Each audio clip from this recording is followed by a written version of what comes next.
Okay, we're going to go ahead and get started.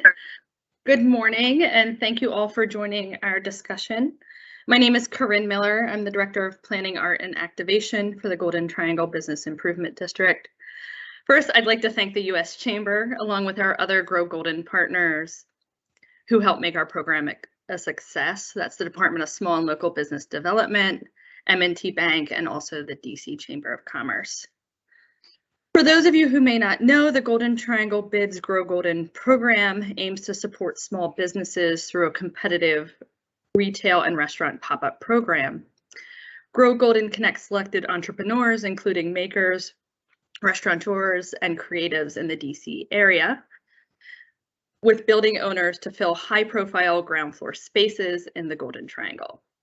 The program provides wraparound technical assistance, and selected businesses receive multiple months of free rent and also favorable terms for extending their occupancy. So for more info, you can follow us on social media. It's at Golden Triangle DC on Instagram and Facebook, and Golden Tri DC on Twitter. A couple of housekeeping notes before we jump in. We are recording this presentation. During this discussion, we request all attendees remain with their cameras off and on mute. If your camera or microphone is still on, please take a moment to turn it off now. This can be done by clicking on the camera and microphone icons on the menu bar. To ask questions anytime during this discussion, just select the chat icon, which will open the chat box on the right-hand side of your screen, and type in your question. We will try to answer as many questions as we can during the Q&A portion. At this time, I'd like to introduce our partner and the U.S. Chamber's Vice President of the Equality Opportunity Initiative, Latricia Boone, who will begin with our opening remarks. Thanks, Latricia. It's good to see you. Yeah, thank you, Corinne, and thank you to each of you for joining us today. As Corinne shared, I'm Latricia Boone, Vice President of the Equality of Opportunity Initiative at the U.S. Chamber of Commerce. It is truly an honor to be part of today's discussion, and especially to be a partner in the Grow Golden program. As a member of the Golden Triangle community, the Chamber is excited about the opportunity to dig in a bit more on our commitment to the business community and to support those who are right here in our neighborhood. Our building sits right in the Golden Triangle, and again, the opportunity to be a part of this and to really support each of you is really important to us. For me personally, as a native, DC native, someone who grew up here, the opportunity to collaborate and be part of the great work happening is not only a privilege, but very special to me. I know how critical our small and local businesses are to this community, whether it's job creation, to helping with our quality of life, to overall economic development. You all are important to our community. I'm grateful for the opportunity to open up today's conversation. In fact, the work that I get to do every day at the U.S. Chamber through our Equality of Opportunity Initiative directly ties back to the partnership we have with Grow Golden. Through this initiative, we are working with businesses across the country to develop and advance solutions that help to close race-based opportunity gaps and create economic opportunity for all communities, particularly for those who have been historically underserved. Our advocacy extends far and wide for our small and growing diverse businesses across the country and even here in the DC area. The U.S. Chamber is fully committed to helping small business owners as you grow and expand, and we are working every day to elevate your voices, highlight the role you play in our nation's economy, and ensure support, especially in challenging and uncertain times like the ones we're facing now. It's no secret that the past year and a half has presented challenges and opportunities for small businesses. I'm sure some of you remember before the pandemic when many of the small businesses right here in the Golden Triangle didn't have to invest as much in a digital marketing strategy because the footprint was so heavy. But the pandemic really changed things for a lot of folks.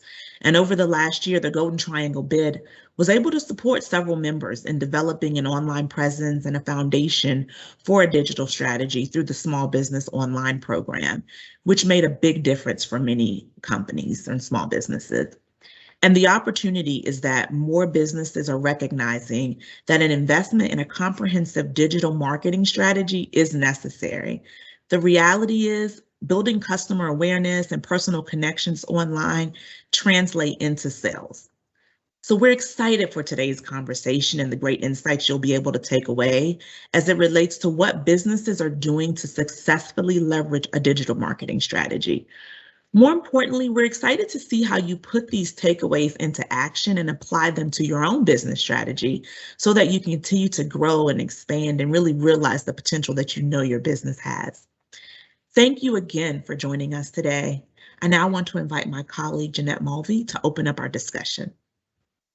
Thanks, Latricia. Thank you so much. Hi, everyone. Thank you for joining us today. I am Jeanette Mulvey. I am the editor-in-chief of CO, which is a publication that the U.S. Chamber of Commerce created for small businesses. So I hope you'll visit that, not right now, but at some point after this event. It's growwithco.com, and we have a lot of great advice for small businesses. So during the height of the pandemic, as we all know, businesses had to really rethink how they introduced themselves and kept in touch with their customers, as Latricia said, and that meant really optimizing your digital strategy. We know that digital strategy can mean a lot of different things, and we're going to talk about that today. So the purpose of the conversation today is to share with you the best practices for your social media and your digital strategy, and to answer your questions.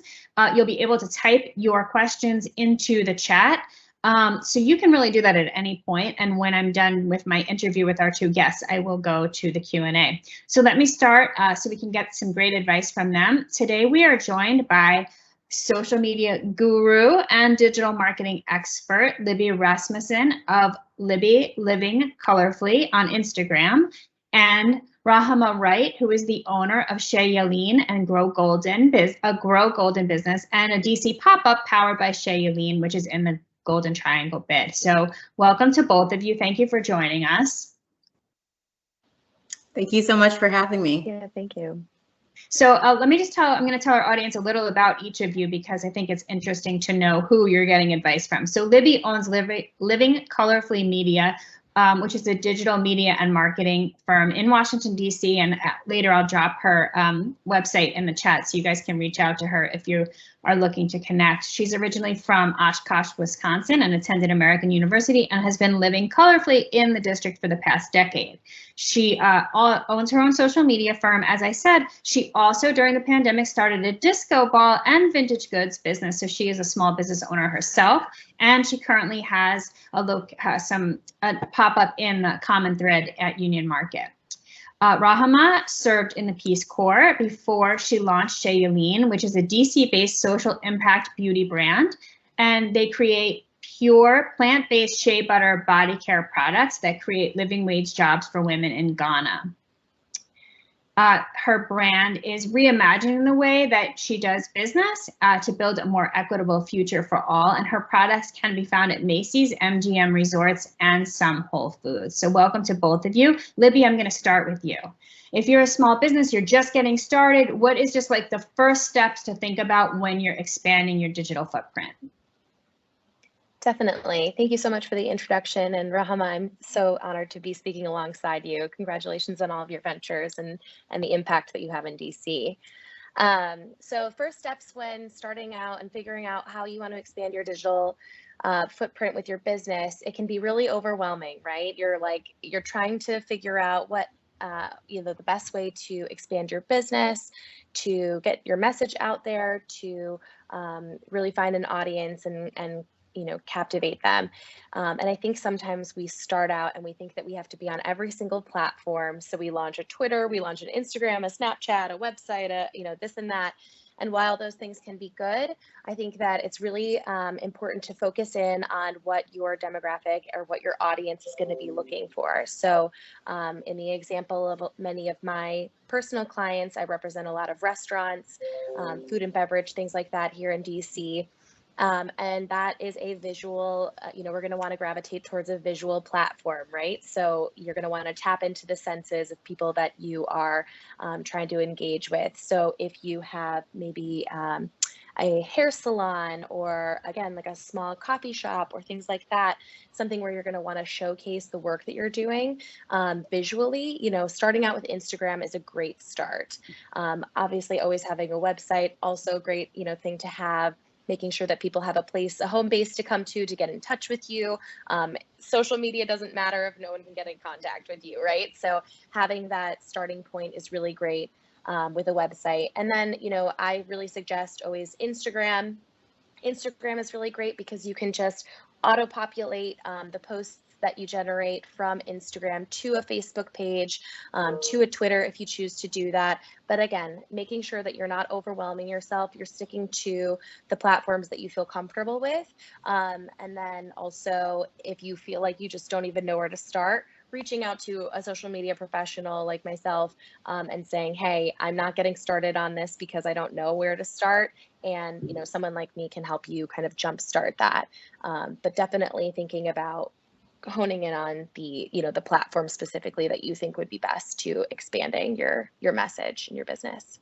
Great. Thank you, Libby. I think that's a great place to start. So Rahama, you're running a business already, a very successful business. So first, tell us a little about your business if everyone doesn't already know you, but then maybe you could start where Libby left off and talk about how you're doing exactly what she's saying, like how you're leveraging digital and social media and what you're focusing on specifically. Yeah, no, and Libby, I follow you on social, and so it's great to actually meet you virtually. I love what you've created, and I just want to say a huge shout out to the Golden Triangle Bid for just hosting this and for the Grow Golden program. I've been running a pop-up on Connecticut Avenue for just under a month now, and it's been a really great opportunity to just support small businesses in DC and really helping us with COVID-19 recovery. So I just appreciate this opportunity to try to do something at the last 2 quarters of the year to give all of us not only exposure, but also some important dollars into our small businesses. But I couldn't agree more with Libby in terms of like being focused. But I'll take a step back and say, even before you dive into executing a digital marketing social media plan, it's really important for small businesses to even understand what their story is. And so last year, I honestly wasn't paying too much attention to digital because of all the retail accounts that we had. I would say less than 10% of my business was actually online because we run a beauty product. It's high touch point, we have spa technicians using our products in their treatments. And so the sales that happens for Shayaline's product is very much in person. But with COVID-19, all of that disappeared like almost overnight. So much of our business was completely shut down because of COVID. And we had to pivot and we had to move over 60% of our business online, which required updating our website. It required looking at our social media platforms and figuring out, as Libby said, which ones we should focus on. And we did land on Instagram and Facebook, and just really doubling down and focusing on those platforms. But before doing that, we also had to take a step back and look at how we communicate our brand. How do we, how are we positioning ourselves in the marketplace? So I really encourage that deep dive before you even start posting. And part of our communications brief included the language we wanted to use to tell people about our brand and our story. What was unique about us, not only my story as starting this business as a Peace Corps volunteer when I came back after my service, but also the stories of the women that we work with in our supply chain. And then also, why shea butter? Why should you use this product? What is the benefit to our customer? And so when we talk about reimagining beauty and creating an equitable future for all, that is how we want to position and show up in the world and show up on social media. So I would say that's the first step, is really figuring out how to talk about your brand and how to talk about what makes you different. And I did not do this alone. I worked with a communications consultant who helped me pull this together. And we worked on the project over 3 months. We wanted to take our time, and we did a review of the clean beauty industry, where we fit in, the shea butter industry, where we fit in. It was a really deep dive on how we fit into all these various buckets, and then how we plan to stand out in terms of the way we talk about our business. And then from there, we also figured out, okay, these are the words we want to use. What aligns in terms of the visuals? You know, so if we're talking about an equitable future for all, if we're talking about pure plant-based ingredients, what are some of the visuals that support that? And so without doing that first, I think it's going to be very hard to be successful at social media. And I think that is the first step. What have I seen? And after doing that process and, you know, starting to put together some campaigns and seeing what resonates, I would say, try it. You're right. I think sometimes we get so nervous, it has to be perfect, but try something, see how it resonates with your audience and your community. And if it's something that doesn't really work, readjust. And I think that that's where we're at right now, is really figuring out, you know, what our audience wants after doing that deep dive and figuring out even who our audience is. And then when we put something out and we don't see it really resonating well, we just adjust it for next time. And I think it kind of takes the pressure off, because it gives you the ability to experiment. And the last thing I'll say on this is consistency is super important. And people do want to know who's behind the brand. People do want to know, you know, especially as a small business, you have a great opportunity to tell your story and to connect to your audience. So why not do it? Because in this day and age, when it's so hard, there's so much noise out there, right? It's so important for you to show up consistently for your brand and for your business.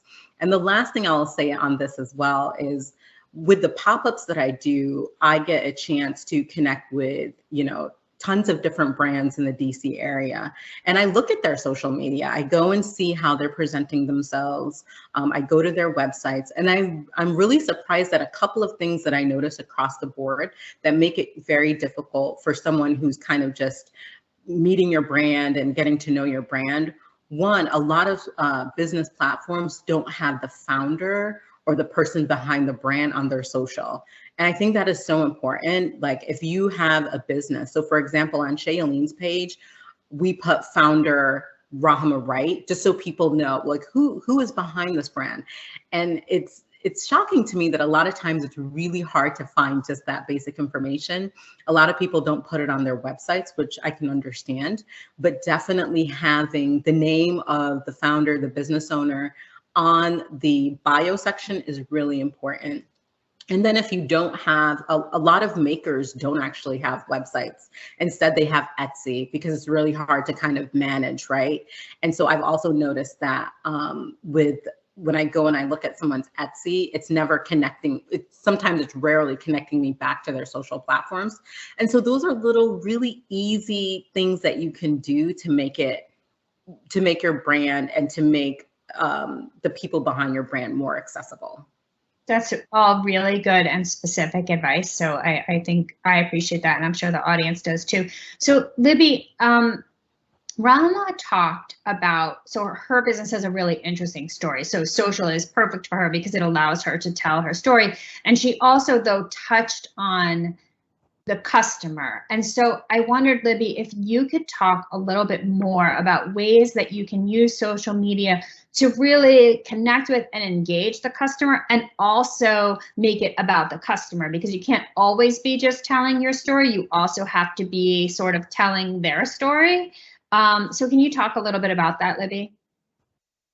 Definitely. Yeah, I would say that the first thing would be to think about the pillars of your business and what you're trying to communicate to your audience, and how you can give that information and then have a call to response, right? So maybe you are changing the way people do something that's like very ordinary and making it easier, you know, so asking them about how their experience, say, maybe you're launching a new transportation company or something like that. You can ask people what their experiences were like or have been like on previous transportation that they've taken in the past and what grievances they've had with it, but how your business is different than that and how that will connect to them, and bring it back to how they can feel like they're going in their mind and thinking, wow, that was, a really rough experience.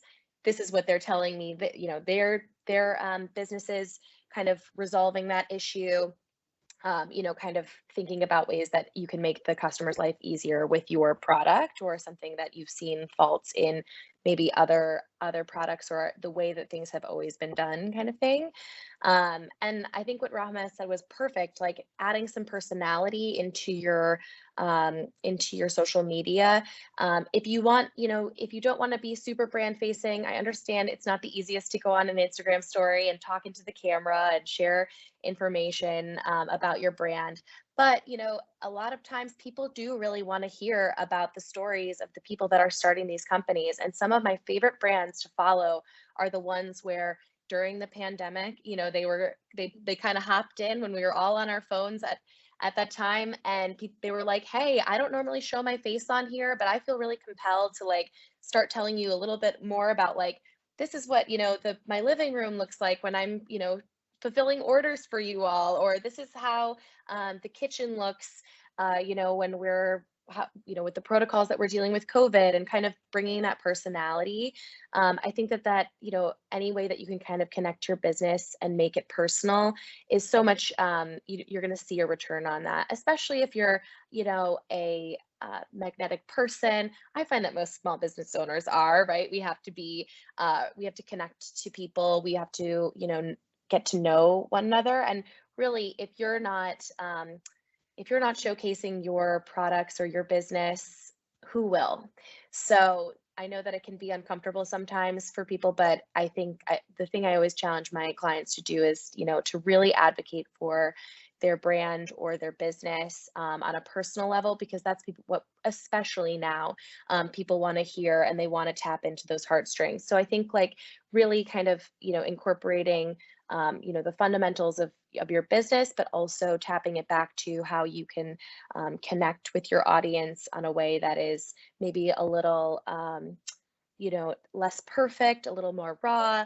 You don't have to, obviously go on your stories and tell them the laundry list of grievances of what it's like to be a small business owner. But a lot of people really want to know and are very curious about, maybe it's the way you fulfill labels, or again, the late nights and things like that. Like really just letting people in and seeing the back end of your business can be a really beautiful thing and a really awesome way to connect with your customers. And it also then feels like they're championing your business personally. And really that's like the best thing that you can do, when trying to get a customer, get conversion, and then also have them spread the word via their social media or just, by word of mouth.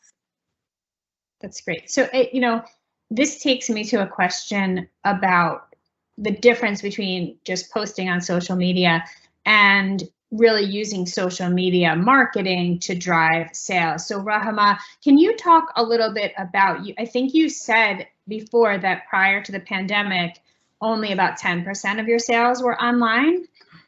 So correct me if I'm wrong about that. Yeah. But can you just talk a little bit about what you are finding to be the most effective digital methods for actually driving sales, whether the sales are e-commerce or in store, but what is really driving sales for you?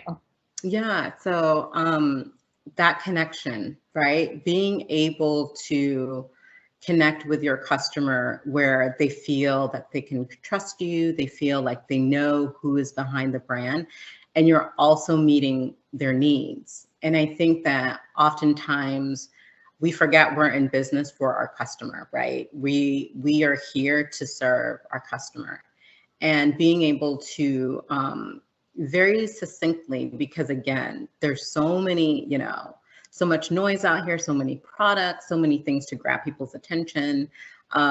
Being able to really clearly tell your customer what's in it for them and why your brand is the best brand for them for a particular need or purpose is, I think, the biggest challenge for small businesses. But when you're able to do that, you'll be able to convert sales. And so prior to COVID, yes, you're right. We weren't doing anything online. And part of it is that we're just focusing on our retail accounts. But with COVID and a lot of the challenges around face-to-face sales, we had no choice. We had to look at online. And so a couple of things that I did was, one, I switched my e-commerce platform and I noticed a huge shift. We had a WooCommerce, we shifted to Shopify. And if you have a CPG business, I highly recommend Shopify. It's essentially drag and drop, meaning they have developed a website platform specifically for product-based businesses, and they make it incredibly easy for you to have an interactive website that highly performs to drive sales. Everything from being able on the back end to integrate with your social for ads, whether it's Facebook ads or Instagram ads, Google ads, being able to integrate with Google Analytics and get your reporting, being able to see, what days are your best days when you're selling, being able to integrate with your newsletter platform. So we use Klaviyo. That was another tool that we started using. We shifted from MailChimp to Klaviyo. Again, Klaviyo is designed for product-based businesses. It's a way to be able to develop really automated messages and emails from everything. Like, for example, if you went to our website and you were checking out a soap, but you didn't finish, the entire process of actually ordering the soap. With Klaviyo, we can set up a, hey, we saw that you were looking at our soap. Do you have any questions that we can answer? It really is that like customer service, customer engagement. And so we didn't have that foundation prior to COVID. And for the listeners and the participants that have joined, I think it's really important to understand what your digital foundation is and what that experience is going to be for a customer to purchase your products online. What is that going to look like? How often are you communicating with them? Not only on social, but also with newsletters, e-newsletters, and what are you communicating to them? And so prior to COVID, again, we really weren't sending out that many newsletters. Now we send out 3 newsletters a week. And we started doing things like Trivia Tuesday to engage our audience. Doing games where people, hey, the trivia would be everything from like the history of Shailene to the different attributes of each of our products. Again, really trying to engage our audience, trying to engage our customer. And all of those tactics I've noticed is what drives conversion to our website and drives sales. When people get a newsletter and it's really beautiful language around why lavender essential oil is so good for you and so good for your skin. And then we can see after we send that newsletter, we've gotten 10 purchases on our site. Clearly that's a conversion. And so I think that for me, my business before and after, before COVID and now during COVID, because we're not completely after COVID, is a completely different business. And the other thing that I just wanted to touch on in terms of what Libby said, it is intimidating to go online. It is intimidating to do lives. I don't enjoy it at all. But I noticed that when we do lives on Instagram, we get so much engagement, not only during the live, but then after the live. And people get excited to just see your face and just, connect with you. And so I grit through and I do it. And what helps me is I'm talking to my best friend, Lucy. I just say that before I get on a live and just really take the pressure down. So it's not like, oh, there are all these strangers looking at me and, what do I look like right now? Is my hair doing something funny or do I have something on my face? And just really taking the pressure down and imagining that your customer is a friend. They're joining, your audience, the people who care to show up. They're there to support you. They're not there to criticize you or tear you down. They're interested in what you're doing. They want to hear from you. And that has been a technique that's really helped me over the last year, where before COVID, I was not doing lives. I was one of those people. I think that's really good advice. So audience, we're going to come and answer your questions soon. So if you have any questions, you can type them in the chat now and I'll come back to them in a minute. But Libby, I wanted to talk about social media influencers, because I think small businesses tend to think that they can't, an influencer is if it's not a Kardashian, then it's not an influencer. So can you talk a little bit more about how to tap into influencers and ambassadors for your brand? Definitely. Yeah, I think that what's really important and what we've seen over the past few years are that your conversion isn't necessarily going to come from a Kardashian. Of course, if you have, what is it? I think their going rate is like $200,000 for like one story shout out. That's just not worth the investment at the end of the day. And I don't know many people that can afford something like that. But what we've seen from the data is that people are more likely to trust what is called a micro influencer. So someone with 60,000 or less followers, and even some with 10,000 followers or less. This is someone who's maybe instrumental in the community, maybe has a hyper focus in something. Studies have shown that women with curly hair are more likely to convert people to the things that they sell, because that is a niche audience that wants that recommendation from another person with curly hair, right? So finding someone who kind of fits that idea and isn't just posting, pretty photos on Instagram is really someone that you're going to want to work with. And it doesn't have to be someone who is, again, like this mega influencer. And a lot of times, payment is great. And I do encourage, if you have it in the budget, to give some form of compensation when an influencer asks for it in exchange. But here's the but. You must ask for their insights on the back end to ensure that they are providing, real content that is actually converting people, and that their engagement and insights are really good. And that's something that influencers are very familiar with giving. And you can usually tell who's authentic and who's not, because when you ask for those insights and you say, sure, we're willing to pay you in addition to perhaps a trade or giving you some of our product, the ones that are the real ones will send you that information right away because they've got nothing to hide. Those who maybe have, I don't know, some things are kind of adding up, right? If someone has 60,000 followers but gets 100 likes or 10 likes on a photo, something's not really right there, right?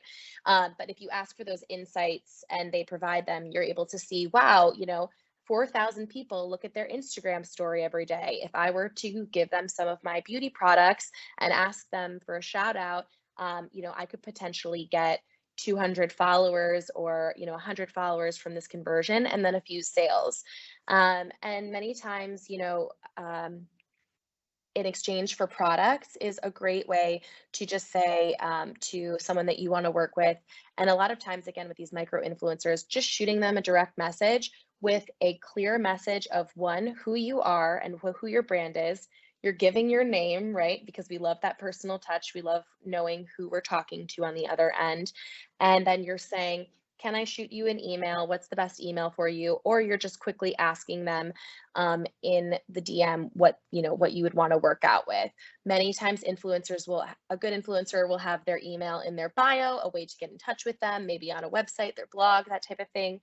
And then you can send an inquiry there. But I would also like to stress that having a statement of work or some kind of expectation of what you would like to receive in exchange for providing payment, especially payment, but also products or services, is a statement of work outlining what you would like in return should the influencer like your product and want to continue working with you and endorse you. This way you're not sending a $200 worth of product to someone and then not really being sure, what you're going to get on the back end, but having a communication where you're talking to someone. If you can get someone on the phone, that's a really great way to connect with the influencer as well. Because, a lot of these influencers, even the micro ones, are getting inquiries, every day about these things. So what are you going to do to kind of set your brand apart? How specific can you get in what your asks are? Because the worst thing you can kind of do is put it on them to decide what's going to happen, right? You need to outline what you would like done. And then, the influencer can come back and say, hey, typically I charge maybe $500 a post. this would be someone that would have good numbers on the back end. Remember, we would be asking for those insights, but they would say, but because you have such beautiful products, I love what you're doing here in Washington, D.C. I would love to support your business. I'm willing to do a trade in exchange for maybe some credit on the, website, things like that. And we'll give you shout outs and you'll say, great, I would love to have, one Instagram post, a few Instagram stories tagging us, and then also, maybe a swipe up link to lead to our website. You're getting that person to kind of convert things, but having these nicely written down, again, in a statement of work, those are easy to find online, just really making it very clear to those you're working with, providing maybe some assets, some photos, perhaps maybe a brand kit. So like a quick fast fact sheet about your brand, how you started, things like that, so they can outline that in their content. Those things, just really like setting them up for success and having them, do as little lifting as possible, but also incorporating a genuine love for this product. And you want to make sure that you're working with people who do love it, who will talk to you about something when maybe they are, in the line at the grocery store and the person behind them says, you smell really good. Is that, it smells like shea butter. Like, what is that? And they'll tell this person and talk about your brand, on a deeper level than just a pretty image on Instagram. Thanks, Libby. I think that's all really good advice. Rahama, I have a question for you that's sort of the opposite of influencers, which is that you've done a really good job with PR. You've been featured in a number of publications. And I know that you don't, from my previous life owning an e-commerce business, that I did all my own PR. I didn't hire a PR person. I didn't have any money. Can you talk a little bit about how you've managed to get so much coverage and how people can go about pitching themselves to media outlets?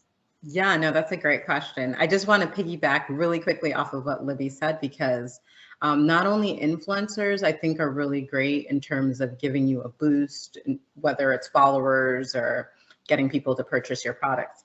I've noticed that working with people that might even be considered your competitors and doing giveaways also can have impact on your social media. And so I'll give an example. We did a couple of beauty boxes where we reached out to other, Black female-led personal care product companies. We were all selling slightly different things, but we're all in the beauty industry. And that was a huge boost because some people had, bigger followers than Shailene, some were smaller. But it was just a great way to collaborate and work together. And by doing that, we were able to get more eyes on us. People who weren't following us, but were following the other platforms, came and checked us out. So don't be afraid to even reach out to your competitors and try to see if you guys can partner on something fun. So that's all I wanted to add to that. In terms of PR, so I've done a mix of both, but to be completely honest, I would say 85% of all the press I've received, I've been able to get on my own. And it's been through really networking. We got a slot on MSNBC because I went to an SBA conference, and one of the hosts at the conference was doing a segment on, pitching your business every Sunday on MSNBC. And so I pitched her and she was like, okay, well, here's my producer, reach out to them. And I did. And went to New York and did this whole thing. And honestly, the majority of our press, and we've been featured, in Oprah magazine, Real Simple, tons of local spots as well, has been me just reaching out, cold emailing people and just sharing my story. And I would say when you don't have money, and PR is very expensive, the lowest I've ever heard for a PR professional freelancer was $3,000 a month. Typically, you're probably going to be starting, if you're working with an agency, at $5,000 a month. When you're a small business owner, that adds up really quickly. And so many of us can't afford it. We just can't. And I would say, and this has been my general practice with everything in my business, I'm going to try it first and learn and see how far I can get. And depending on how far I can get, I'll try to see if I can get others to support me. And I use that strategy with almost everything. And with PR, it's also what I've done. So I Google, okay, how do I create a press kit? How do I create like an inquiry? How do I reach out to a writer or a producer on a show? And I just follow the tips that I see. And for the most part, I've been pretty successful at it. And then I've also worked with a couple of freelancers over the years, but I will say it's hit or miss, to be quite honest. A lot of times it is spending money and not really getting a huge return. And so I would say try it first before spending the thousands of dollars, because I found out that it was a lot easier for me to get my own press than it was to work with a PR professional to get it for me. Yeah, I just, while you were talking, made a note to myself for a new article on how to create your own press kit. So thank you for that. So, okay, I'm going to ask you some audience questions that we asked for, or I didn't, but the Golden Triangle asked for before the event. So I like this question. I'll start with you, Libby, and Rahama, I'll come to you for this also. This person asked, is it better to post on social regularly or only when you have something compelling to share?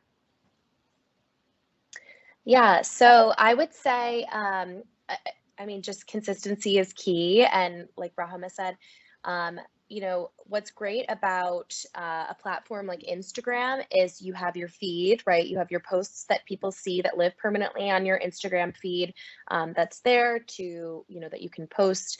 I typically recommend, if you're starting out, 3 to 4 times a week. Once you get kind of that post cadence up, if you want to post every day, I typically don't recommend posting more than 2 times a day, just because the algorithm will bump that first post a little bit lower.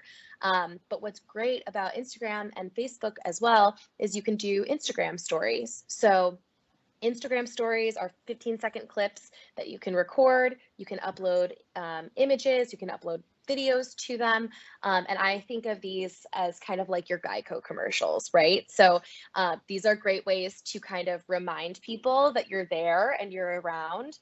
And it's not like super annoying. Like if someone wants to see it, they'll see it. If not, they're just kind of passing through and you're kind of just in their minds constantly. So if you can, kind of post consistently to stories, each day, or I would say, like, if you're going to post a story, try to do 1, 2, 3 in a row, and kind of have those in increments.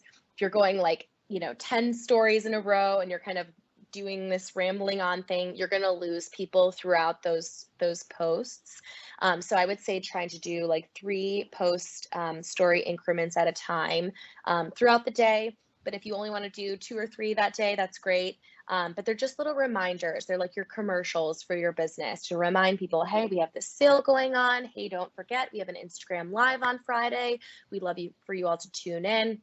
Don't forget, we have this event on the 26th. We'd love to see you there. Giving people just like little reminders about your business and sales and things like that. Whereas your Instagram feed will where like permanent information can live. And it's also a great place for maybe your less beautiful, perfect content to kind of live. And then maybe your Instagram feed is where your professional photos or, things that are a little bit cleaner, crisper, more aligned with brand identity go. And then your stories are where you can just kind of put in the messier stuff, which we all love to see, right? That's why, Snapchat actually performs really well with young people because it is the vulnerable side, right? Whereas Instagram has kind of gotten a little more curated. Now, I'm not saying that you need to be on Snapchat with your business. In fact, I think that it's probably a little bit of a waste of time, just demographically speaking, of who's going to be spending money via Snapchat versus Instagram. You're going to find a better conversion with posting on Instagram, but it's that same idea. So giving that space for that vulnerable content or that behind the scenes content on stories. Thank you. So we have a couple minutes left. So Rahama, do you want to reflect on any of that? Or also, I had another question that maybe you want to address, which is the person said we have multiple people posting on social, across the company. So how do they keep the voice consistent? So any of that or what Libby said. Yeah, no, I agree with what she said. And I would also say that experimenting, I mean, I mentioned it before, but I really do think like trying it out, seeing if it works, seeing if it doesn't, and then adjust. Stories, I think, is great. We may not post on our grid every day, but we'll try to do something on story, even if it's just something motivational. And the other thing I like about story is that you can repost other people's posts. And so if you don't have the time to kind of just like, you know, create this huge content every week or every day, just reshare someone else's stuff, and people love that. And then that also gets them, that creates a relationship with someone else on social. And don't forget that that's the key and purpose of social media, is to develop relationships. So if other people see you like posting their stuff or liking their stuff or engaging on their stuff, they're also going to want to do that for you. It'll become more reciprocal. Now, in terms of the question of, you know, having a bunch of different platforms and having a lot of people posting and your voice and things of that nature, I think less is more, in my opinion. We are not on every single platform. We do not have the bandwidth to be on every single platform. And when you kind of go through the analysis of figuring out, you know, who is your customer, who are you trying to target, what do you want to tell them about yourself and your brand? What's in it for them? When you go through that exercise, and from that exercise, it's going to really guide you in terms of where you should focus your time regarding the platforms. And based on that, you can do some research in terms of the best practices for that platform.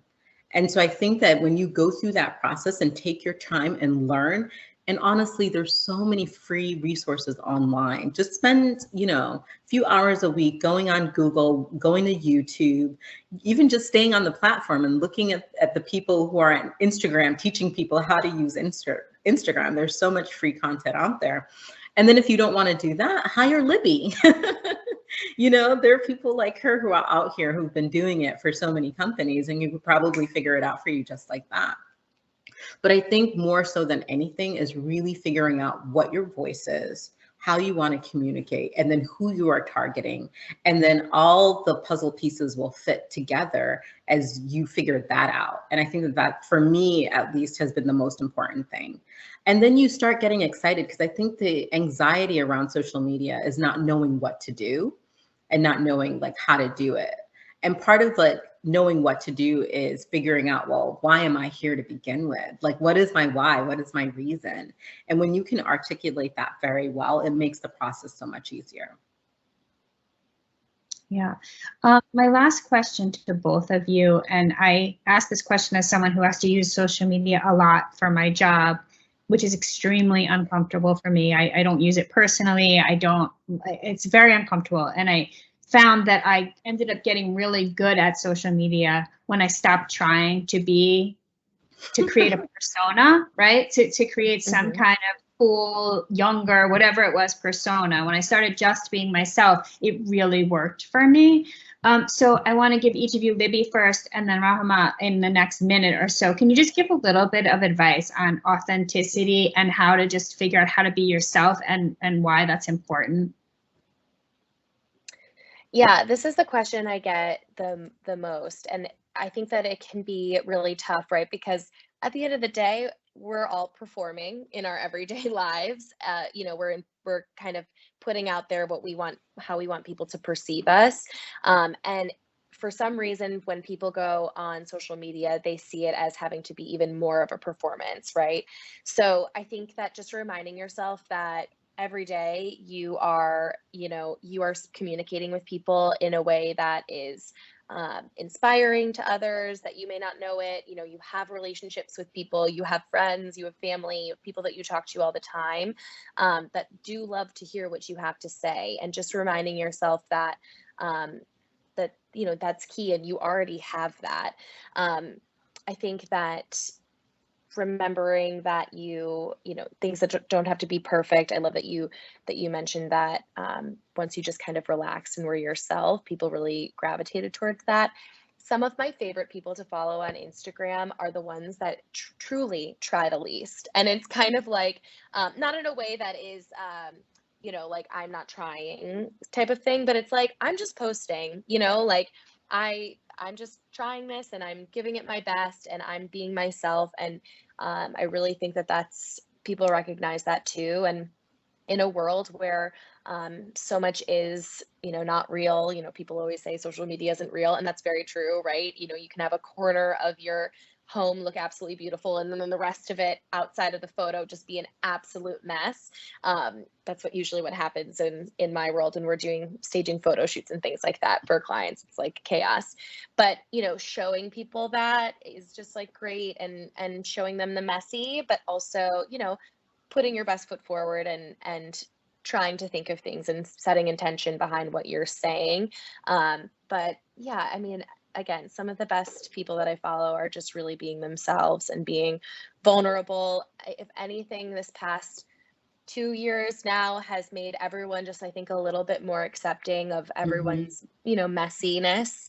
And I think that that's a really beautiful thing. And whether that's, you know, just looking a little less polished on Zoom calls to your social media feed, things like that, doing things yourself, you know, that's great. If what you can budget right now is taking photos on your iPhone, do it well, and have fun with it.